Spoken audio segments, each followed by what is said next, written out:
House മേറ്റും എല്ലാവരും കൂടെ വളഞ്ഞിട്ട് ഒരു പണി കൊടുക്കാം എന്നുള്ള ലെവലിൽ ജിസൈലിനൊരു പണി കൊടുക്കാൻ വേണ്ടി പോയപ്പോൾ പിന്നെ സംഭവിച്ചത് ജിസൈലിൻ്റെ അഴിഞ്ഞാട്ടമാണ് കേട്ടോ. എൻ്റെ പൊന്നെ തൂക്കി അടിച്ച് അടിപൊളിയായിരുന്നു കേട്ടോ.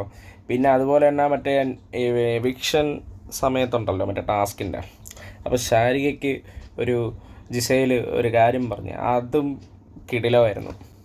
ചുരുക്കി പറഞ്ഞു കഴിഞ്ഞാൽ ഇന്ന് ജിസൈലൊന്ന് തൂക്കി അടിപൊളിയായിരുന്നു കേട്ടോ. അപ്പോൾ റേന ഫാത്തിമ ആൻഡ് ജിസൈൽ ഈ 2 പേരെ എനിക്ക് നല്ല പ്രതീക്ഷ